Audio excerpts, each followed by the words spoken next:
targeted towards Miss Erica, but I'm sure many of you will chime in.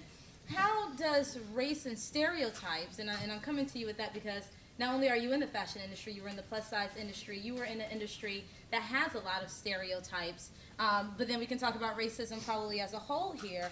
How has that impacted the fashion industry? And over your time, what are some things that you've seen that have changed or maybe even stayed the same? Well, I was having a discussion earlier talking about plus size models that were African American had issues in the beginning as well, too.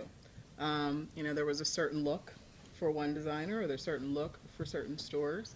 When I first came out, you weren't allowed to express yourself with your hair. You had to have it straight flat back in a bun, or you had to wear a ponytail. But the rest of the other models could do different styles with their hair. This was I started here in DC actually. Wow. So that was about 20 some odd years ago, but that was what was going on there, and I'm finding there were some similar trends as well.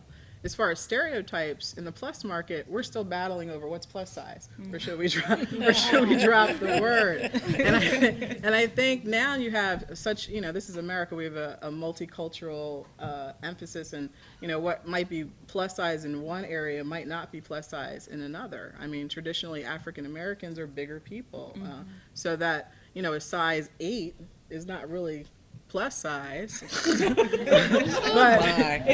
the European markets might consider a size 8 and a size 10 basically plus, because that's what it was 20-some years ago. The catalog models that you saw, plus size started at size 10.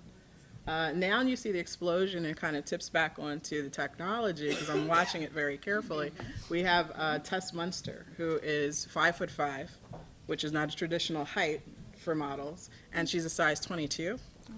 24. I think the other unique thing about Tess Munster is she has tattoos, which when I was modeling, that was definitely a no-no.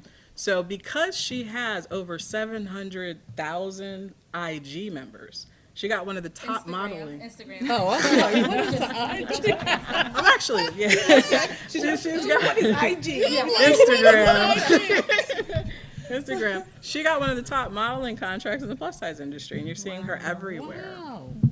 So that's why I'm saying you really gotta, and I know this, I'm not from the younger generation. I'm watching what's going on, and you really have to tune into what's going on with both generations. Absolutely. So, that's what I And to would say kind from of